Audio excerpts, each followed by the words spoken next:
Bismillahirrahmanirrahim. Assalamualaikum warahmatullahi wabarakatuh. Balik lagi dari channel Sumber Dakwah Official. Nah, ini ada berita bahagia nih. Baru saja ada yang dilaporkan ke Bareskrim. Tentunya nanti juga akan dilaporkan ke MKD, Mahkamah Kehormatan Dewan. Nah, tahu kan siapa nih orang kan yang kemarin bikin gaduh, yang kemarin bikin fitnah, bikin hoax. Nah, itu. Dan tentunya kawannya, temannya juga ikut dilaporkan. Temannya si Garong akhirnya juga ikut dilaporkan. Nah, pokoknya semoga dua orang yang suka sekali bikin gaduh, bikin fitnah, bikin hoax di negara ini bisa menyadari atau menyesali perbuatan mereka. Dan kalau bisa sih ya, bertobat. Mudah-mudahan ke depan mereka bisa bertobat untuk tidak mengulangi perbuatan mereka lagi. Oke, tanpa berlama-lama, kita akan melihat berita membahagiakan ini. Ya, bismillahirrahmanirrahim. Let's go. Politisi PDIP Deddy Sitorus akan dilaporkan ke Bareskrim Mabes Polri dan MKD terkait pernyataannya yang menuding Jokowi mengirim utusan untuk membatalkan pemecatannya dan mencopot Hasto Kristianto sebagai Sekjen PDIP. Ya, pernyataan ini dinilai hanyalah fitnah belaka yang berujung pencemaran nama baik. Hal ini dikatakan Rampai Nusantara yang mengaku geram dengan pernyataan dari Deddy Sitorus terkait informasi ada utusan datang memberitahu bahwa Hasto harus mundur dan batalkan pemecatan Jokowi hingga ada sekitar 9 orang dari PDIP yang menjadi target kepolisian dan KPK. Deddy Sitorus juga diminta membuktikan pernyataannya dan Rampai Nusantara akan menempuh jalur hukum dengan melaporkan Deddy ke Bareskrim Mabes Polri hingga ke MKD DPR RI. Semangat, Bang. Kami akan melaporkan Deddy Sitorus kepada Bareskrim Polri terkait dengan dugaan tindak pidananya karena kami adalah bagian atau pihak yang merasa juga dirugikan ketika Deddy Sitorus menyudutkan, menfitnah Pak Jokowi karena kami adalah pembinanya Pak Jokowi di Rampai Nusantara. Jadi legal standingnya jelas, Pak Jokowi sebagai Dewan Pembina Rampai Nusantara dan kami merasa dirugikan secara organisasi atas apa yang disampaikan Deddy Sitorus.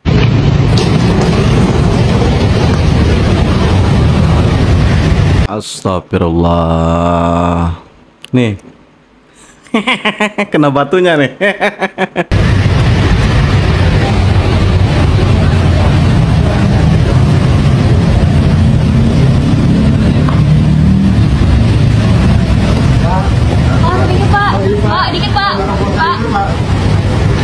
Terkait kasus SDL bukan Pak?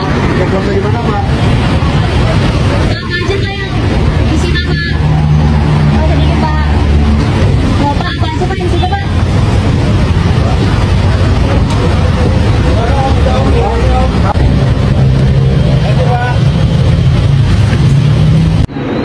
Saya rakyat ya, Deddy ya, saya rakyat seperti Anda ya. Apa mau Anda diseret ke penjara seperti Hasto ya, anggota PDIP ya? Mau. Kalian mau menyeret Bapak Jokowi, katanya Bapak Jokowi diseret.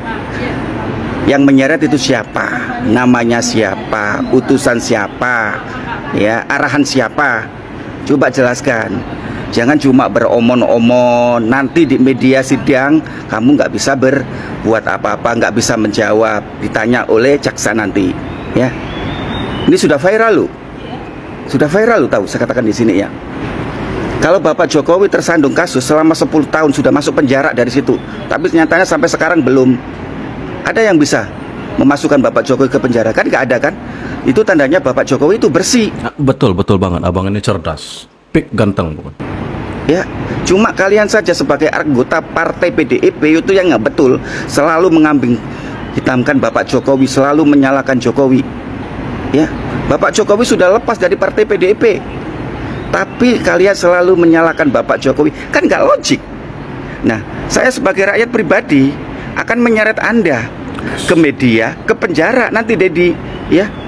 Jangan berbuat andai-andai. Jika kamu ingin menyeret Bapak Jokowi, silakan. Tapi sebutkan siapa orang yang menyeret. Dari dalang semuanya itu. Anda harus paham ya. Masyarakat Indonesia sudah pintar, bukan bodoh lagi. Ya. PDIP dalam bahaya. Ternyata ada uang 700 miliar di rumah Deddy Sitorus, partai PDIP. Waduh. Ini ternyata PDI lagi yang kemarin memfitnah Pak Jokowi. Akhirnya kenyang nih ya. KPK menemukan ada 700 miliar uang di rumahnya. Wow, uang siapa kira-kira? Pastinya uang rakyat. Hati-hati, PDI dalam bahaya. Nah, itu apa peribahasa itu apa bisa disalah artikan oleh yang mendengar, misalnya orang Kalimantan. Terus jawaban saya tadi? Jawabannya minta dipertegas ya, supaya Gimana yang kurang tegas dari jawaban saya? sepertinya masih bisa, tapi perlu ada komunikasi. Gimana Jadi, masih bisanya sehingga Anda minta ketegasan saya? Iya, jadi supaya tidak ada nanti ada celah ya. Memang kalau orang mau masuk penjara itu ya mudah tersinggung. Jadi mohon dimaklumi Pak wartawan. bagi hakim atau bagi jaksa penuntut umum. Oke, saya tidak tinggalkan celah. Kenapa Anda lihat ada celah di situ? Iya, mundur. Itu Untuk di mana memasakkan. itu? Kecemasan itu di mana? Apa saya pakai kata yang kedua? Bukan kepada ininya, Oke, tapi ketidak. Hakim Oke, saya coba saya putusin ya. Saya akan jawab kalau di dalam pikiran saya ada celah gitu. Oke, yang lain. Kesimpulan aja Prof, apakah sidang ini memang layak dilanjutkan atau harusnya ini kesimpulan langsung selesai? Ya, apa yang diperlukan dengan kesimpulan itu? Menurut saudara kan saudara yang nyaksiin. Iya. Kan saya ada di dalam frame. Tidak mungkin saya buat kesimpulan. Kalian menonton, kalian ambil kesimpulan. Masa pemain di gimana? Dari uraian netizen Rocky Gerung menyangkal bahwa dia sudah menghina Prabowo. Dia hanya mengatakan bahwa Presiden ke-8. Tapi sambungan dari kalimat dia ya menyebutkan Prabowo dan Putra Wakanda. Sekarang saya tidak ragu-ragu mengatakan Presiden ke-8 kita adalah bajingan tolol. Anda bayangkan psikologi kita kalau nanti itu ada Gimana nggak kacau coba? Profesor, orang gelar paling tinggi di negara ini, modelnya kayak gini. Prabowo, di situ ada Putra Wakanda. Artinya ini kalimat bersambung dan memang Presiden ke-8 ya pasti Prabowo. Siapa lagi? Nah, kalau ini disangkal, ya nggak bisa. Jadi menurut saya penerapan daripada Undang-Undang ITE tentang penyebaran berita bohong. Rocky Gerung terancam pasal 14 dan 15 Undang-Undang Nomor 1 Tahun 1946 terkait menyiarkan berita atau kabar bohong dengan ancaman 10 tahun penjara. Penghinaan dan pasal-pasal lainnya itu harus diterapkan dan kami masyarakat sungguh berharap bahwa seorang Rocky Gerung ini harus dipenjara, harus dihukum, karena kita perlu memberikan contoh. Nah, tapi saya terangkan dulu bahwa saya ingin hentikan kegaduhan ini. Saya minta maaf karena ucapan saya itu menimbulkan kegelisahan, menimbulkan tadi polemik itu.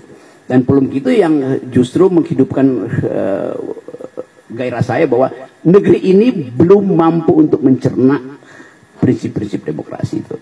Jadi saya akan terus menjadi pengkritik itu. Saya kira itu poinnya ya. Ya, di era pemerintahan Prabowo ini harus ada contoh untuk Rocky Gerung yang lain begitu. Penting itu. Kita tahu beberapa tahun yang lalu ketika seorang presiden bernama Presiden Jokowi dibully, difitnah, diejek, Pak Jokowi tidak merespon.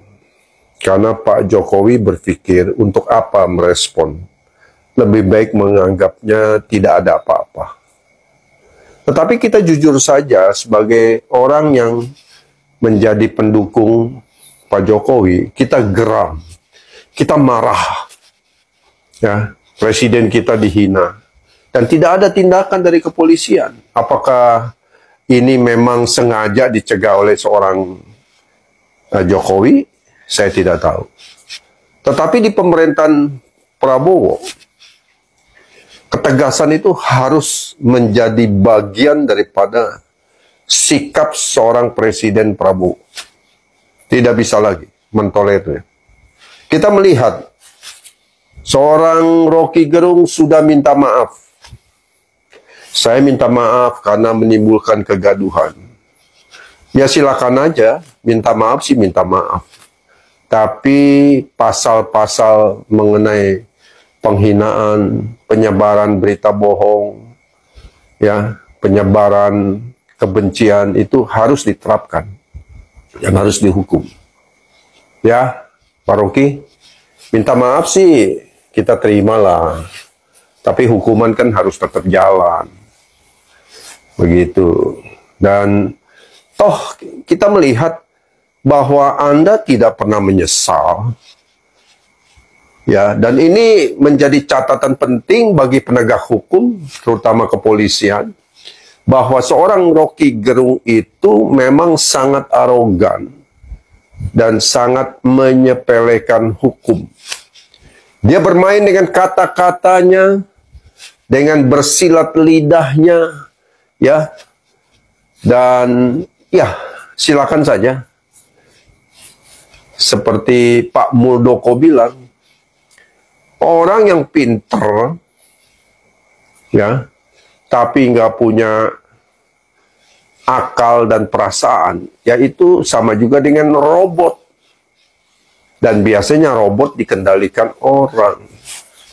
Jadi kalau kita melihat bagaimana dia berbicara, oh ternyata di sebelahnya ada kelompok elit baju merah. Oh, karena saya dikompori oleh mahasiswa, bukan saya ngompori mahasiswa. Dan mahasiswa mempraktekkan prinsip the philosophy of walk the talk. Paham kan? Ini orang pesanan siapa kita paham. Jadi walk the talk artinya turun ke jalan, yang omong-omong doang tuh. Jadi ada beberapa Dedi di Jakarta, tapi cuma ada satu Dedi yang very ready. Ya. Pantas. Ya, dia menjadi bagian daripada kelompok haters. Nah, dengan satu kata saya bisa katakan Rocky Gerung harus ditangkap dan dipenjarakan. Ancaman maksimalnya 10 tahun. Cocok. Sependapat saya. Saya berharap minimal 5 tahun. Seorang Rocky Gerung harus dipenjara.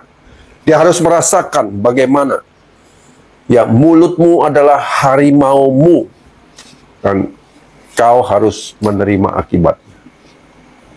Itu saja harapan kami, bapak-bapak penegak hukum. Ya, saya sungguh keberatan kalau seorang presiden saya Prabowo dan mantan presiden saya Pak Jokowi dihina, dibully, difitnah, dibuat hoak. Orang-orang ini harus diperiksa. Ya. Karena bukti daripada video, jangan mereka kan pesanan asing, anti asing, rekam sangat berbahaya. Digital itu sudah jelas, tidak perlu lagi ragu-ragu. Tangkap, penjarakan. Kang, temani saya tidur. Kakang belum ngantuk. Tidur saja di sini. Apa cinta? Sedang melamun apa, Kang? Bukan sedang melamun, tapi mensyukuri. Ternyata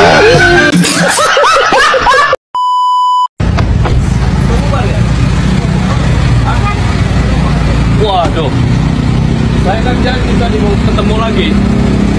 Ya udah, yang penting kita udah penuhi tuntutan mereka. Maklum Pak, mungkin sudah pulang ke kosan, pesta. Untuk datang menemui kembali, ya. Kalau di fungsi ABRI ketika ini terjadi itu bakalan ada nggak ada ya, ada potensi di RUU TNI itu. Kan tadi saya udah bilang tidak mungkin ya kan? Tidak mungkin, itu cuma hayalan, imajinasi belaka. Tidak mungkin, tidak ada duit, tidak mungkin, sangat tidak mungkin, mustahil, sangat mustahil. Itu orang yang hidupkan itu orang-orang nggak ada kerjaan, nggak punya kerjaan. Ini ada demo sewa kita ini sebenarnya cuma tergiring opini dari ya gerombolan-gerombolan sengkuni itu. Jadi harus diluruskan, harus dicerdaskan. Kami sekarang lihat 30 menteri di Indonesia wamen cuma aktivis loh. Mungkin Pak Prabowo begini, karena sekarang orang sipil itu kan selfish semua. Dulu kita membangun reformasi, maksudnya TNI itu dikeluarkan dari dua fungsi biar di sini terjadi supremasi sipil. Maka orang-orang sipil yang sekarang memainkan peran di era reformasi itu peran politik, demokrasi dan sebagainya. Tapi Anda tahu enggak? Kemudian yang korupsi ini sipil-sipil sesudah naik ke pentas politik itu lebih militer dari militer. Korupsinya lebih jago. Sehingga enggak selesai nih negara ini. Mungkin Pak Prabowo ya lebih baik TNI ya biar masuk dulu gitu.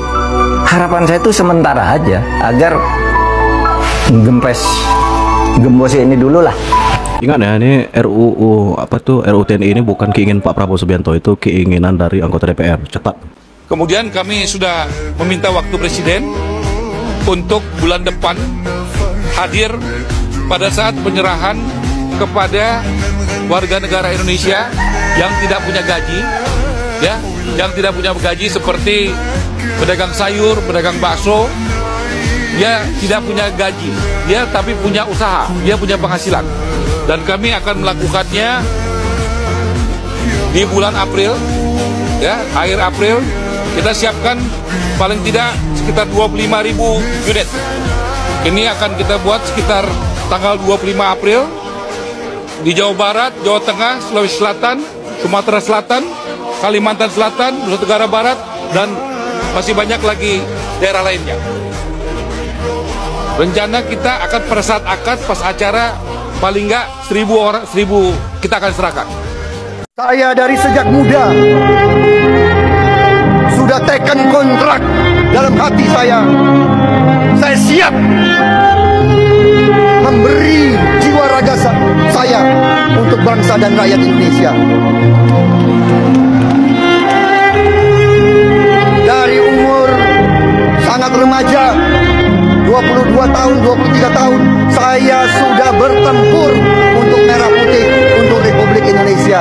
Saya sudah berapa kali mengucapkan 2 kalimat syahadat.